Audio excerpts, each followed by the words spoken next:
Hi everyone, so today I'm going to be going over roots and radicals. We're in unit 4, and today it's really about a skill. Now we've practiced the skill actually in class, you guys have played around with it, but I want to make sure we have some of the key terms and vocabulary. I'm going to ask you to start by doing the warm-up, but let's look at this. We're going to refer to this as a radical.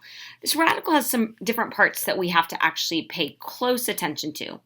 That N we call the index, okay? That tells me how many of the things under the radical symbol, how many times I'm looking to apply that number, okay? This symbol itself is called the radical. Again, it's a symbol. It is a mathematical operation. The value under it, whether it's a number or a variable, is called the radicand, okay? Now, it is important to know that I can put a number in front of this whole thing, so say 2, and that would be the coefficient to the radical, okay? And I want you to just keep in mind it's being multiplied, even though there's no multiplication symbol. So if I want to look at simplifying, we call these nth roots. If the index is an unknown value, we'd put an n there, we'd call it nth roots. Now, it's important to know that the ones you're familiar with, square roots, that index is a hidden number. It's always there, but it's a hidden 2. So when it's a square root, we don't write that index, but everything else we do. So if I'm looking to simplify the cubed root of 64, I'm looking for what number times itself 3 times is equal to 64, which would be 4. Now, I did talk to you earlier this year about what numbers, what cubes, what fourth powers, what numbers it's really helpful to know, and that's going to come up again now. All right, so simplifying the 5th root of 32, I'm looking for what number, when multiplied by itself 5 times, gives me 32, so 2. 125, the cubed root of 125, that would be 5. All right, I can change it to a fraction. The cubed root of 8 over 27, I can break that into parts considering that it really means this over this, right? Those are the exact same things. Don't necessarily need to write it out, but that would be 2/3. They get harder when they're bigger, but just remember, if this is like the 4th root of 256, I'm looking for what number times itself 4 times would give me 256, and that would be 4. All right, where it gets tricky is when we start to look at even roots, so even index with negative numbers. So remember, just like the square root, this is going to produce, if the index is even and the radicand is negative, this is going to produce a non-real solution. A non-real solution, so we can't deal with that right now, okay? All right. It gets trickier, though, when we have a square root being squared. So, up to now, you've always kind of, that a square root kind of undoes a square. The problem is we can't put negative numbers into a radical, and we must always treat a radical like an order of operations symbol. It is a grouping symbol. So you have to actually do what's inside first, okay? So -7 squared is 49. And that would give me then the square root of 49 would be 7. So just be really, really careful, because there are going to be some people that want to say that this is -7 because the square root undoes the square. But we can't put a negative under an even rooted square root. Otherwise, it gives me a non-real solution, okay?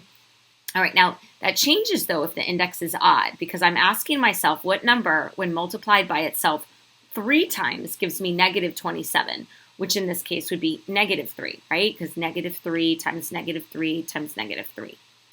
All right, and we've done this a little bit as well. We throw in the variable. You deal with the number and the variable separately. So if I'm looking at for the square root of 25x squared, it would be 5x. If I wanted the cubed root of x cubed y to the 6th, remember we'd have there's one set of 3, and then with y, we have 2 sets of 3, so that would be y squared. All right, now here's one we're going to look at, and for now, we're going to assume that all of our variables are positive, okay? So if I want the 4th root of 16p to the 4th, q to the 8th, again, assuming all the variables are positive, that would give me 2pq squared. Okay, so hopefully all of that is coming right back to you. Besides the parts of the radical, we've simplified with these types of roots before. Okay, but now I want to bring in another idea. Okay, and that happens when we have an even index. Okay, when we have an even index raised to an even power. If I went back to that -7, remember I said to you that -7, it couldn't be -7, right? Because we can never put a negative value in to a square root. It gets trickier when there's a variable. So when there's a variable, I'm going to have to put absolute value around the variable if it's an even index raised to an even power, because I need to ensure what I put in was positive. Okay, so here's what I mean. All right, so I have an odd index, so this doesn't apply. I can simplify this as normal. So this would be x squared y cubed. Again, one of the things that you guys found when you investigated this a few months back was that you just really can divide the exponent by the index. All right, but here we have an even index. I'll put a 2 here so you can see it, and an even variable. So we can still deal with the number on its own. The square root of 16 would be 4.